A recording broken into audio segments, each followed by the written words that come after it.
Patty Young, thank you. Hello. Sandy Czajka, thank you for joining me today. Today Thanks we're for walking having with us. some of our retirees.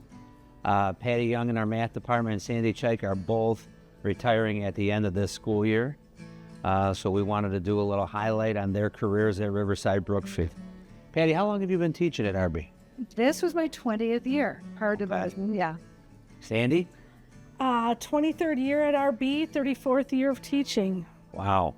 So if I asked you guys, what's the biggest thing that's changed since when you first started teaching to now this year when you're retiring? What?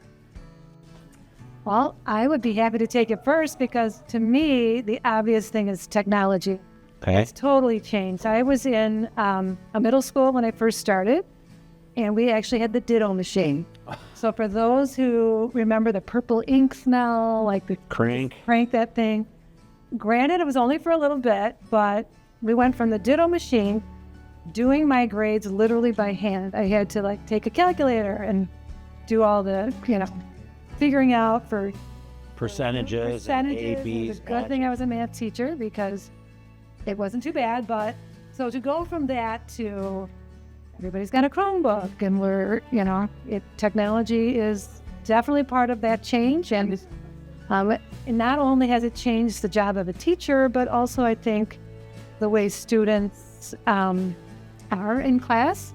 I feel like they're used to instant gratification, so that makes it a little more challenging as a teacher trying to kind of compete with technology. I was thinking technology too. How about you, Sandy? What's been the biggest change? Well, obviously, the technology is a given. I think one of the other big changes I see since my very first teaching year, going back to, 92, 93, was, being an AP teacher. AP used to really only be about the very top of the top student who had proven themselves to be the top of the top students, taking the courses, and only the ones who are going to get 4s and 5s should take the exam. Right. And as years have progressed, the thinking has changed that students should be allowed to try different APs for different reasons, to see if maybe that's something they're interested in, to see if they can get themselves better prepared for college. And it's really become a more open door policy, Right. with opportunities for students to excel in many different places that maybe 34 years ago they would not have had the opportunity to do. Yeah, I think you played a great role for us at Riverside Brookfield with helping get more students enrolled in AP Computer Science, AP Stats, all of our AP Math courses. So I do think that's a pretty cool change since you first started. Like we have open enrollment here, right? Right. What would be your fondest memory at RB? Yeah. Do you want to go first this time, Sandy? Or? Wow. I'm not sure I can do just one, but I think I can narrow it down at the very least. Okay. And I think they're both related, even though they're different. And it's about when students and staff and community have all come together. And so a great example of that goes back a number of years. We used to do St. Baldrick's Day, and students had found out that there was a young lady, Danielle, in the community Yeah, I remember that needed the family could use some assistance and support, both just, emotionally as well as maybe a little bit financially. And so we turned it into Dreams for Danielle, and we had students, faculty, parents, community members come in and had the head shaving or the haircuts Yeah, for St. and all of that day. We kind of twisted St. Baldrick's Day to be specifically for a local community member. And I think that is just an epitome of what RB has become. That's awesome. How about you, Sandy? Yeah, so for me, I literally thought of that as well. But one of my favorite days of the year is Veterans Day. Our Veterans Day Assembly does very much the same thing. We're just coming together as a community and honoring the veterans and just the level of respect that our kids show during that time and during those assemblies is just so heartwarming. And just to talk to the vets and get to hear their stories, I just think it's so important and powerful for the kids. One other thing I wanted to mention is I was for a few years involved in the School of Environmental Education. So one of my memories, which it still cracks me up, is we were out on Jackson Avenue Beach doing a cleanup, and I'm waiting, I'm kind of monitoring with garbage cans and handing out gloves and everything. And a group of kids come back with the TV, like they had dug a TV out of the beach. Out of the beach? Yes, out of the sands of the beach. I'm like, you guys are good. So you never know what you're going to find at Jackson Avenue Beach. That was with the old C team? The C team, yeah. Wow. That's awesome. Yeah. Well, now that you are both prepared for retirement and you're getting here in the last month of school, what's the next chapter hold for you guys? What's the next chapter for you? So it's very interesting. I feel like being a teacher, I have some friends that were a little older when I started, so they're now maybe in their late 70s. And I've always asked them, what's some good advice about retirement? And I've been told there's 3 stages: the go-go, the slow-go, and the no-go. Okay. So the go-go, the slow-go, and the no-go. My goal is to take full advantage of the go-go while I still have my health, I still have my mobility. So I want to enjoy traveling, spending time with my family. I've got a wedding coming up this year. Okay. I just love nature, gardening, biking, hiking, and I just want to be able to enjoy the seasons and traveling when not everybody else in the world is traveling. So I'm excited about that. That's awesome. Sandy. I'm also a huge one for travel. I have trips planned with various family members, friends, different groups. One to Greece, one to Iceland. Wow. I'm going to Uruguay, Argentina, and Antarctica. Going to Rwanda, Uganda, and Tanzania. You have all this booked already? Yes, I'm booked. I have all these booked through the next year. So I'm not subbing, if that's what you were wondering.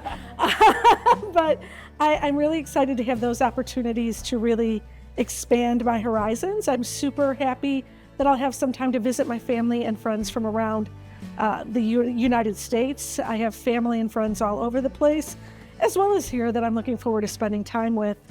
I am going to do a little consulting work with the College Board, so Okay. I'll still keep my hand in occasionally training other computer science teachers, because I really believe that no matter where our world goes and everyone keeps talking about AI, it'll all go away. Someone's got to make that work. Yep. And it's a matter of now understanding even more. So I'm hoping to continue training teachers once in a while, but it's on a consulting basis where I can say yes and no on any given week, and just a little bit here and a little bit there. Well, make sure both of you take some time to relax and enjoy yourselves. I mean, those sound like 2 exciting post-retirement plans. And if we go, I go one more question now that I'm thinking of it. As we prepare for your retirement and you prepare for your retirement, if you had, what would be how would you want to be remembered? I guess maybe that's what I'm trying to say. Like, if there's one way that when people look back and say, hey, Patty Young's career at RB or Sandy Czajka's career at RB, what's your legacy? How do you want to be remembered?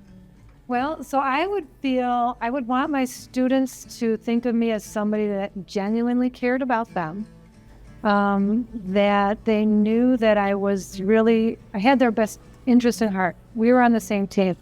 And I would hope that they felt like they got something good out of my class, as far as understanding the material, but also maybe developing the work ethic. When things get hard, I don't give up. Right. I can, ask for help. That was always one of my, I would say, things that I would stress is, please come and let me know if you have help. So if you need help. So I really felt like that would be what I'd want them to think about is reaching out, as well as, taking what I've learned and moving forward from. Okay. Sandy?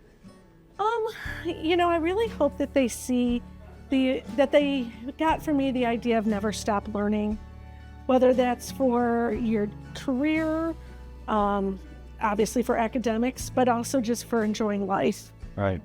I feel with computer science, it's constantly changing, so that's just part of my life as a computer science teacher, and I try to help students see that, and I try to help them see that maybe there's different opportunities that might exist in their future that that don't exist today, or they didn't know existed. And I had the advantage of seeing some alums a couple of years now at Google And then they brought in other alums, and I got to hear what they were doing. And some of them weren't thinking about doing tech-related fields, but then they realized what they liked.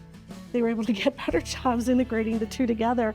And I think it was that idea of, we're constantly growing. We have to constantly think. And I hope that maybe some of them might go, Ms. Czajka really always kind of pushed us to think and to never stop learning. And, hopefully they maybe saw that I never stopped learning as well.